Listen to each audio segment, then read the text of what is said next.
from the drugs and bouts in the city, club bombs and clouds. Never figured me out.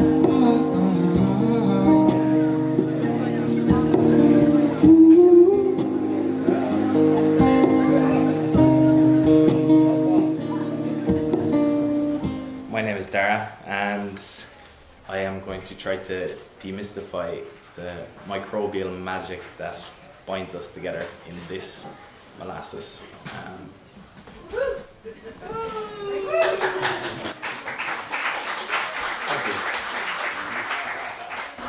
I'm just going to read a little poem just to kind of ground myself because I'm very nervous right now. I've never spoken to this many people. And I'm covered in muck, but it's more authentic that way.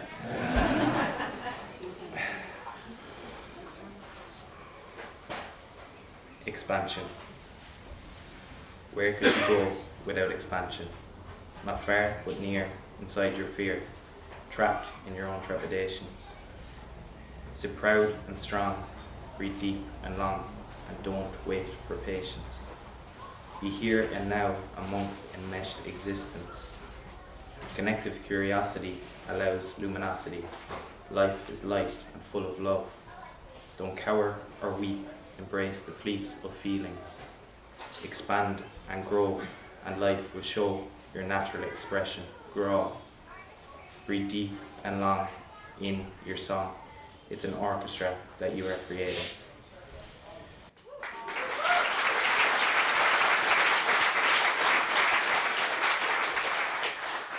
I don't have any real plan for this, so I'm just going to go into it.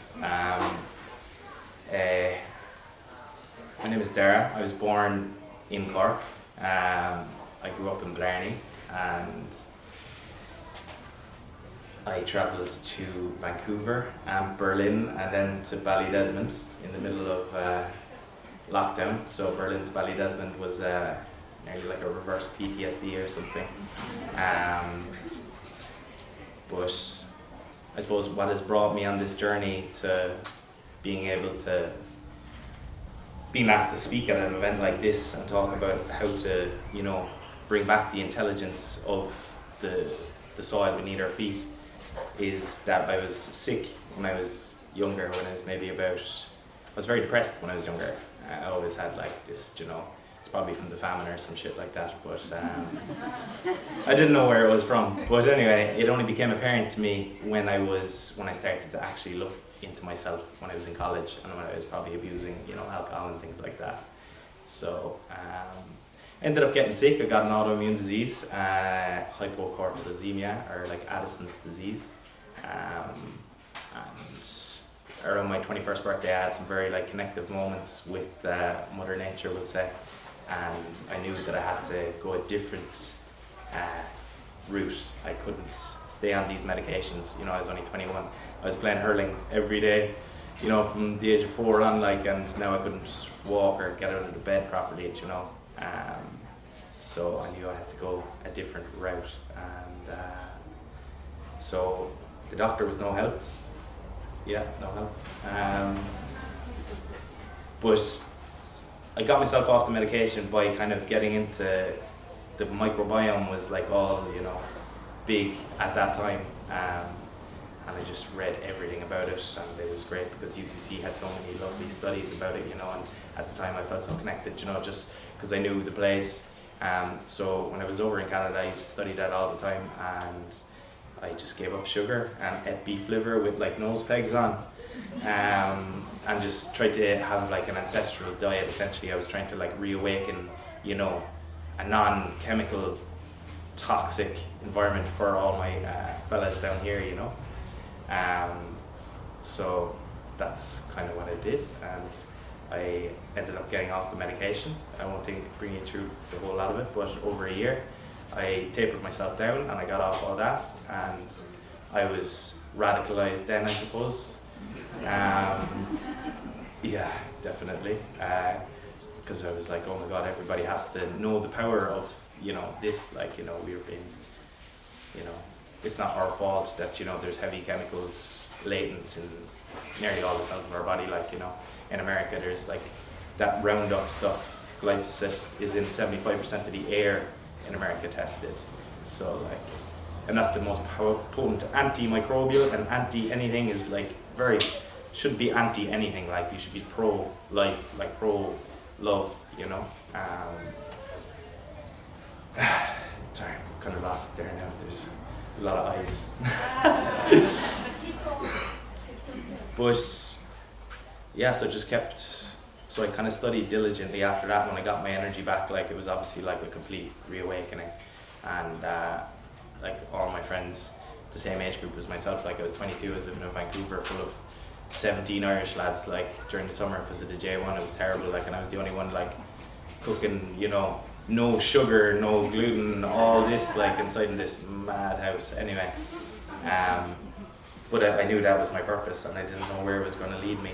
And I suppose there was probably about 4 years there where I was like, or about 3 years there where I was just studying kind of aimlessly, I suppose. But I knew that I had to like study epigenetics, like to like understand like our heritage, like our people who have had like some very serious traumas in the last 200 years. You know, we can't deal with silence very well. So I just kept studying and studying and studying, and I did it in Berlin as well. During lockdown, it was very intense there. You know, living in a place where it's dark from, you know, it's only getting bright at 9:30 and dark at 3 o'clock. So I just had to keep myself busy and do my yoga and do my bits and just try to figure out what I'm going to do with my life. My friends thought I was crazy. They were like, Darragh, why don't you go back to UCC and like study, you know, medicine or some shit like that if you're so interested in it. But I just knew that like that system in itself is kind of, it's a bit of a fallacy at the moment. Like, you know, I'm not going to like really, you know, discover what I want to discover and the rigorous nature of it, you know. So in Berlin then I got like a sure sign or call into my heart, you know, and I've lived my life by serendipity. That's what's brought me here, to like a load of people staring at me. So like, but I got a sure call from something anyway. But my grandfather had Alzheimer's back in the home farm in Ballydesmond, and my grandmother was very like, you know, it's quite tough for an 82-year-old to be caring full time and seeing her loved one for the last 60 years disintegrate into, you know, very, you know, it's turmoil really. So I decided to come home during our 3-kilometer lockdown or whatever it was. Like crazy, like there's 3 kilometers, just nothing in Ballydesmond. Like I could see, like if I was driving down the road, it was just completely illegal, it was reckless. But it was great. And I always wanted to do something with the land, and I think you know, Granda always wanted to see. He didn't know me the entire time that I was caring for him, like, but there was a few times where he came in with clairvoyance, and I felt really guilty, you know, because he was very like possessive with the land because of those, you know, Alzheimer's things. He wasn't like that at all in general, like, but one day he kind of told me, he kind of gave me a bit of clairvoyance, and he started crying and saying that no one would take over the land and it would be all sold, like, you know. So that was kind of like my rite of passage into this. So during that, my grandmother actually got sick as well, because of the stress. It was crazy stress, like, you know, she got shingles. So I was kind of caring for the two of them, and I had just got a license to grow hemp in one of the fields, so I just put down like an acre of hemp. So there was a lot of things going on at that point in my life. I wasn't really sleeping very well. So Granda actually had to go to the nursing home, and he passed in November. Very beautiful passing. But then I was studying all this mad shit over in Berlin and Vancouver, and then I just started looking at the soil. Like I went to one of the first days in Ballydesmond because I had to get out into nature, like because of the stress of like caring is like intense. So I had to go out, and sure, like in Ballydesmond we're in Sliabh Luachra, which means like, you know, the mountain of the rushes essentially. So like it's one of the last places the English went to, and it's actually the start of the Black Water that runs down through Fermoy is in Ballydesmond. So I travelled the whole way down the Black Water today, and you could jump over it. I think my aunt was saying she jumped over it a few times in Ballydesmond, but you definitely wouldn't jump over it in Fermoy. So yeah, I just got very interested in the soil, everything. That it just seemed like such a, you know, like everybody was just spraying chemicals, and the farm was rented out to someone, and he was just spraying the rushes and hating the rushes, and I was like, Do you know what I mean? Surely the solution is in the problem itself, like.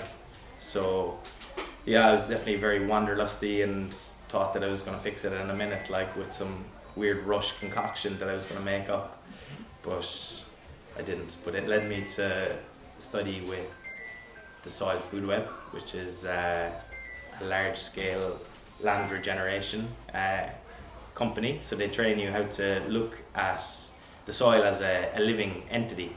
Like the soil in a single gram of like healthy forest soil, there could be 10 kilometers of fungal hyphae, and that's in a single like gram. So you can imagine how alive this world is. And we've killed all these green fields that we see with no weeds or any diversity.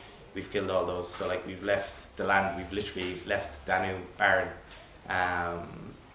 but which is dangerous because she could come fertile again very soon. So I studied with them, and I kind of trained up with the microscopy and started to learn all about the different soil microorganisms and how everything is binded together. And they just kept saying this one thing. I won't bring you through all the specificities of it, but they kept saying that like we need to bring back the fungus in the soil. Like, you know, it is the most important player in. If we are to like survive like in the next 30 years, like if we don't do this, like we're fucked, unfortunately. Do you know? And none of the government organizations don't know anything about soil biology. Tagus really doesn't like it. You know what I mean? They don't understand it. Like there's great people inside there, but but the way in which Elaine Ingham, and she's the guru, she started soil microbiology like 40 years ago. She just wasn't able to kind of collect the fungus that we needed to repopulate, and I was like, oh, we need to do this.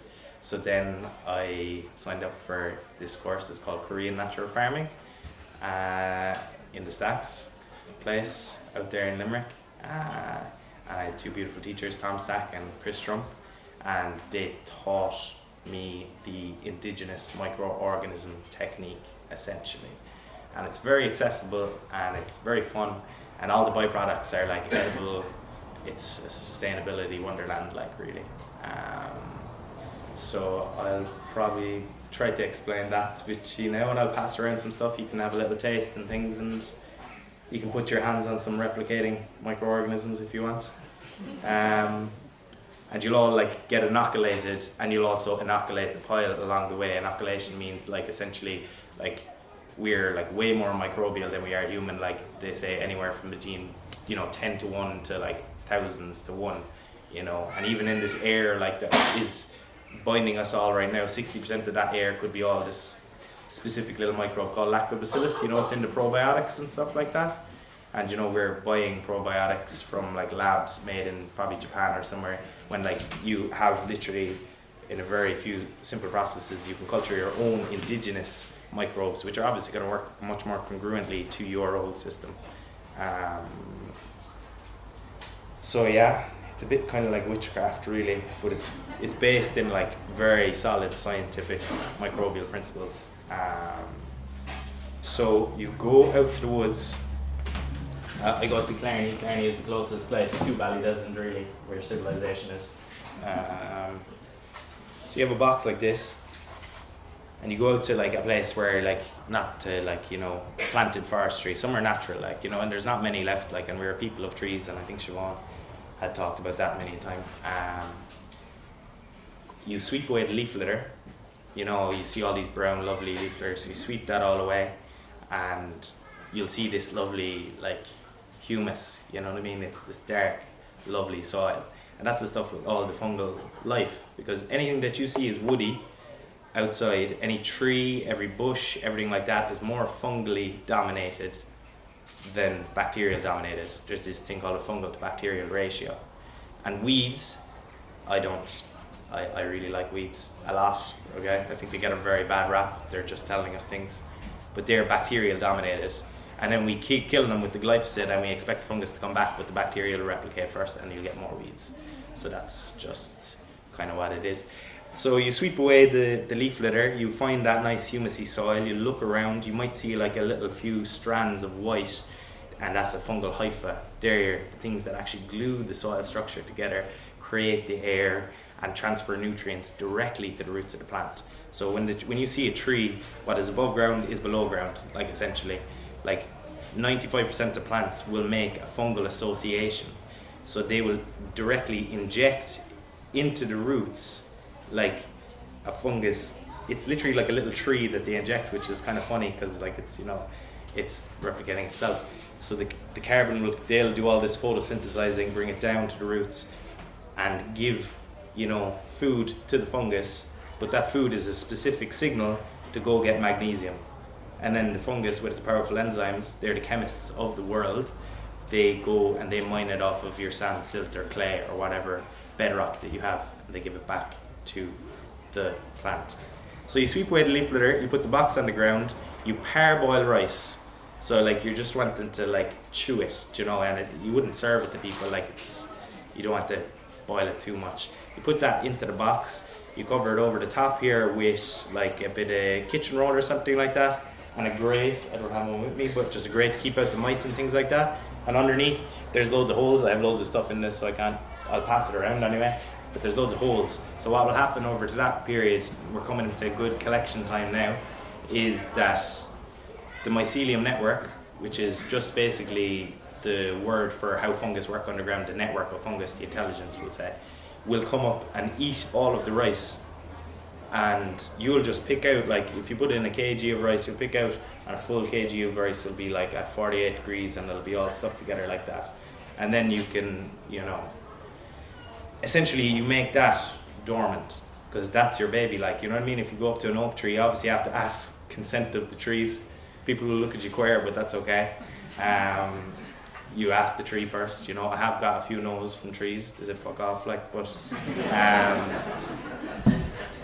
but you have that tree's intelligence then, like, in that form. It's all meshed together. And if it's a good collection, like, it'll take you a long time to do the next step. And the next step is to put this dormant with sugar. So you use brown sugar in this, no molasses, and you mix the granulated sugar. You weigh 1 part sugar to 1 part your mycelium mesh, and you mix it all together. And what will happen then is the brown sugar will take the moisture from the situation of the microorganisms, and because of the osmotic pressure, and they'll all just go to sleep. So you'll have, like, inside in this jar, like, you know, you'll have, you know, 1,000-year-old intelligence from near Killarney's National Park, like, you know, and you haven't even dug a hole, like, you haven't stolen anything from the tree. And that's why I like it, because, you know, you're asking the tree to give you the intelligence for this kind of mission to, like, bring you all back, you know, to harmony, like. So that's your dormant intelligence, and the more of these, the better, obviously.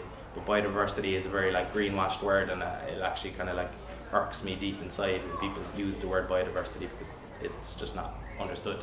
Like, nature's rule is that the more microorganisms we can have inside in us, the healthier our immune system will be. Like, our gut is, like, literally, it's a tenth of a hair thin, and it's 2 tennis courts of a size, and our immune system starts on the outside of it, creates our serotonin and creates all our reality, essentially, like. And the more we can do this, the better, like. So I wouldn't refrain from, you can all drink out of the same bottles, it'll just all help you all out, you know. So the next step is then to, like, wake up this intelligence. So this is, like, stored, so you get food, you're trying to create, like, a lunchbox for them, you know.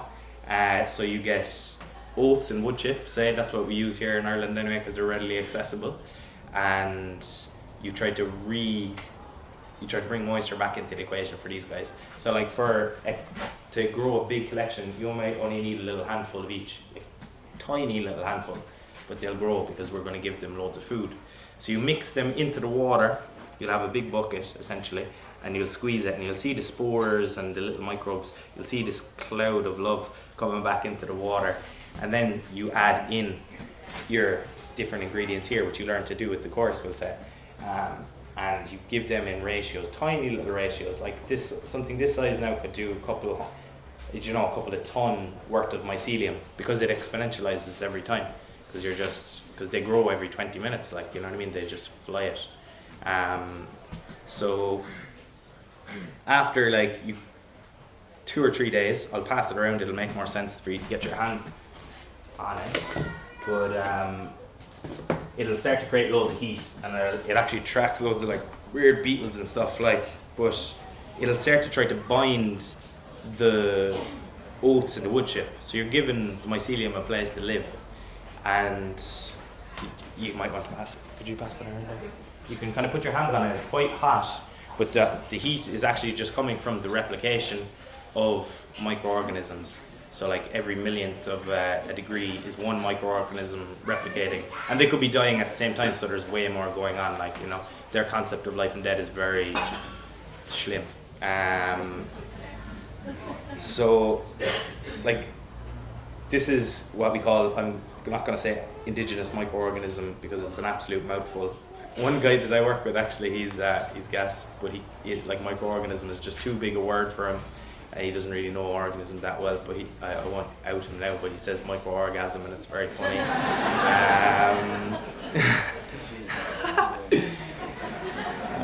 Every time it gets me, alright. So like, you've given the mycelium like a place to live and a lunchbox full of food, but now you want them to go into your land, do you know? So you can't just start throwing fucking stuff at the land like this, you know, it just won't work. So you have to try to like create the auspicious conditions for them to get in, like. So the next step then would be, after 7 days, you're going to take the soil that you're going to apply to. So if I'm going to apply to Ballydesmond or I'm going to apply to Fermoy, you take that soil, and once this is cooled off after about 7 days, you mix in that soil with more of these nutrients again. So they'll like pre-select before time, that they know they're going into Ballylesmond soil eventually. They're going to know they're going into Fermoy soil, so like it'll choose like the right mycelium for this land. So it'll just, over the next 5 to 7 days then as well, it will essentially kind of compost in a way, but you try to keep it below 49 degrees. It's a very healing process. This stuff that I'm passing around as well in Tom Sack's farm in Limerick, we got buried in a full ton pile of this. So it's at like 48 degrees and you're like completely buried. And essentially, like, you're repopulating your skin with all these microbes that can actually get rid of all the glyphosate that's latent in your system, because 60% of what touches your skin goes in. Like, so you're trying to repopulate yourself with diversity. So it's a very healing thing. But yeah, so you're training that fungus to go through the soil, and then you have like just thousands of years old intelligence waiting. And the best way to bring that, like, because that's obviously small scale there, but the best way to bring that further down the line and to exponentialize the equation again is to put this into like a big tea bag essentially. So you put I'll pass this is the next stage. So this is 5 different fields. This has gone a bit dormant now because the moisture, but you'll see the mycelium kind of like holding it together. And if you smell it, it smells like forest, you know. So feel free to kind of rummage through it. So you put that into like a big tea bag, and you get like, you can do whatever scale you want. I'm doing 1,000 litre IBC tanks, and you take maybe 3 kg of that and you put it into the tea bag. You put in specific ratios of these foods over here, and you bubble it with, like, you know, I have sewage tank aerators on the bottom of it, and it bubbles and bubbles and bubbles, and then that 3 kg's intelligence will go up to, like, you know, 1,000 trillion fold every, you know, it just exponentializes, and that could do then, like, say, anywhere, you know, it depends on the amount of microbes you have, obviously, but it could do, like, you know, 10 acres, you know, 3 kg, so like it's pretty like good. And then you won't have to use fertilizer, so like that's your fertilizer. Essentially you're trying to retrain your soil's intelligence, do you know what I mean? Because they're all the intelligence of everything that has ever happened right here is under our feet, and the microbes are super intelligent. They'll just take in genes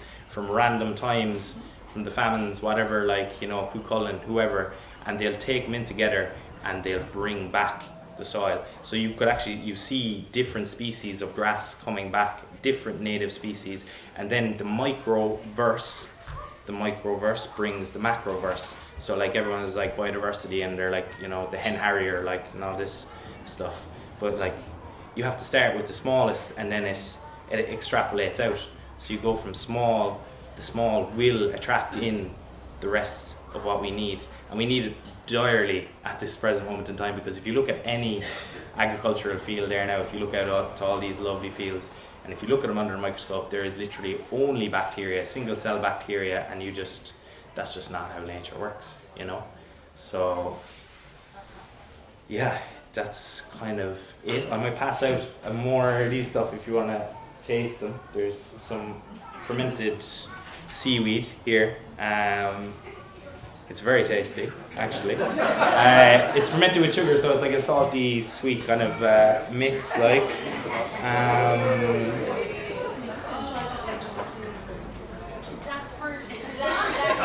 Yeah, that is alcoholic. The next one is alcoholic, so whoever is in the AA stop.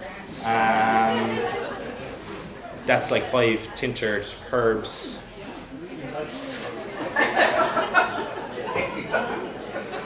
Yeah, I'm only going to pass around the nice ones. You can do a Brix test on like any food essentially, and it's like it's a sugar content percentage of the food, but it'll tell you how nutrient dense that food is, like, and we're all just eating nothing really. But in Tom's farm in Limerick, they've tested his silage, and his silage is at a scale of about 14. In the wineries, in the really biodynamic top scale wineries, they look for a score of 12, and then no pests or diseases will come. In common agriculture at the moment, you'd be lucky to get like a 2. So like, you know, it's quite, you know, it's gas. If we did this all along our river courses, and it's quite fitting because Tuatha Danann comes, she's the river goddess in Vedic culture. Like, if we sprayed these intelligence, and we did successfully repopulate all these indigenous microorganisms, all the leachate, all those heavy chemicals that are flooding our rivers will actually be killed. These microbes eat the hardest things in the world. They eat the plastics. It's crazy. But I just wanted to say 1 or 2 other things. I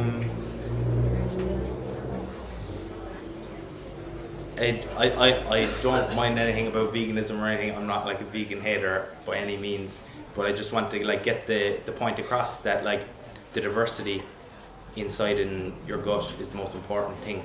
And if you were to eat a healthy bit of kale versus a bit of sprayed kale with atrazine, which is terrible for you, like the healthy kale, if you were to look at it under a microscope, will have so much life. And like, where are we deciding like where life stops and starts? You know, you're gonna have to eat these things, like, but they are just transferred. It's just a full cycle of transference of energies into yourself. So like, I would just like to just acknowledge that point anyway.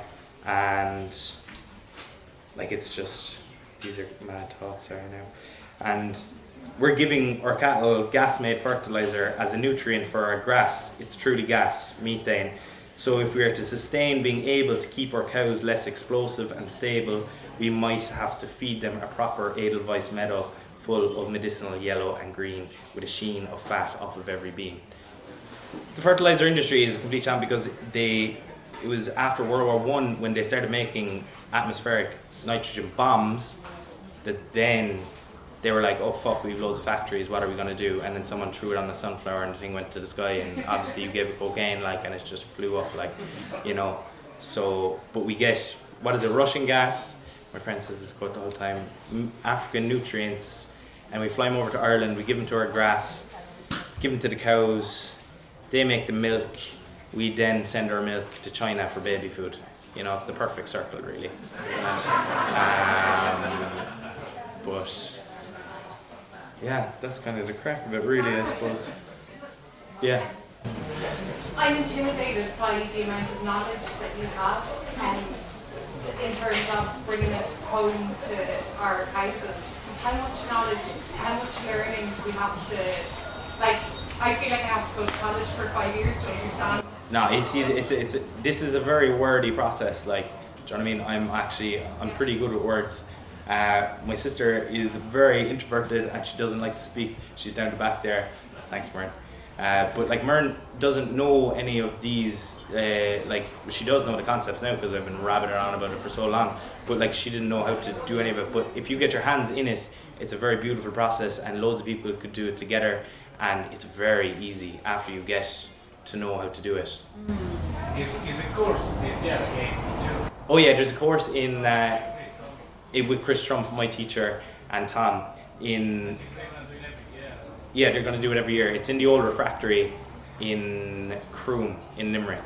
It's sold out at the moment, but I'm being trained further with Chris and Tom, and then Tom and myself will hopefully be teaching people. So like in time to come, hopefully over the next few months, we'll have a bit of a day at the farm in the polytunnel and we'll teach you how to do it, because it's not actually intimidating. It is intimidating listening to all these words about, because when you say microorganism, people just go like, do you know, imagine saying that to a traditional farmer, trying to tell them what I'm saying. Like you get great looks though, it's very fun. The viruses in the soil will put pressure for our evolution. Like we're a microbial evolution. Bacteria as well, and all sorts. There's others, there's protozoa and nematodes, but I just don't want to confuse the matter at the moment, you know. Yeah, there's loads, there's infinite. I could never say, oh, this is Streptococcus, Bacillus, whatever the fuck it is, because I have no idea. We have no idea, but we can have a look under the microscope and we can see very easily whether it's healthy or whether there's nothing in it, because you're looking for diversity. So if you look at it, I could show you slides here, and you'd see like just single species bacteria, you'd be like, oh yeah, there's not much going on there. And then you'd see like a forest, like in the soil, like you'd see people eating, you'd see these massive worms just going like this, eating and pooping out nutrients constantly, and that's the way it works, but we won't go detailed into it. But like it's a complete life and death situation, like they have no... The guy Chris Trump, who's teaching the course, he had 750 acres of macadamia nuts, which had a very similar bark fungal disease, and he brought them all back in 1 year. That's how he actually did it. The Hawaiian government actually brought them back. So you're repopulating an immune system. You can spray this onto yourself too, like you can drink everything. 2 more questions. Hi, I'm interested in the probiotics. Are they the little bottles that's passed around? Are they probiotics? Yeah, well, like some of them are like anti-pathogenics, like, and then others are probiotics. They're all alive. How would you go about making your own probiotic? Very easy. Starch, yeah. The way that they teach this lactobacillus, this is the one that's 60% of it's just a little rod-shaped bacteria. It's 64% of your gut as well. Like, it's very important. You just get starch water. So, get rice, organic rice, wash it with your non-chlorinated water, obviously, you know. You're not trying to kill what you're trying to create. You wash the rice, and it'll start to be milky. You've probably seen that anyway. That's your starch water. That's your substrate to start with. You get a little jar like this. You put just a little kitchen towel over it. They'll fall in through the kitchen towel. They're way smaller. And what will happen is that after maybe 3 or 4 days, it'll start to smell sweet, and it'll start to smell slightly fermented. You drop that into like a bigger jar, and then you put like maybe 10 parts milk. Raw milk, it works with oat milk, it does it all. And what will happen then is you can kind of see it in that probiotic that we passed out. It will start, the bottom piece will turn to liquid and the top piece will turn to a cheese. You can make a cheese as a byproduct, a lovely healthy cheese, and then the lower part will just be filled with your own indigenous lactobacillus. And that's how you do it. There's videos on YouTube as to do it. It's very easy, it's very accessible, it really is. Hi, sorry, this is just a brief question. You know, like when you grow your own veg at home, right, and you're not spraying it or anything, but we tend to take it into the kitchen and wash it. Because you said there's so much goodness on them, would you be just better off eating it without washing it? Yeah, healthier. eat dirt, yeah. I'd say so, like, yeah. That's the way it is, yeah. I'm writing with a level of uncertainty which is unprecedented for my normally analytical, male-dominated thinking apparatus that I call my brain, as I literally have no idea what word will appear next in the succession of linear structural word forms that we call sentences. So I don't think there will be any full stops, as it will take away from the continuous flow of words that gush from my hand. Somewhere down the line of thoughts, my writing might actually provoke, evoke, or enthrall, with a sporadic spontaneity that serendipitizes, catalyzes, or mesmerizes the reader into the sense that however unusual or senseless the continuum of consciousness might seem, it is always searching creatively, curiously, and critically for solutions, problems, obstacles, shortcuts, maneuvers, reasons why, reasons how, reasons for reasoning, consent of others, ourselves, and the crowd of conglomerates. Justification from the justifiers, sensation from the desensitized, provocation from the unprovocable providers that squander what it is we call humanity. So we reach for profanity to fix the insanity. Maybe if we all took it less grantedly, life would reconfigure, not figuratively, and groove into the new age of gravity, where we all felt less dense and tense and accepted presence full-heartedly. Surrounds us is the light to lighten the load that has kept us frozen.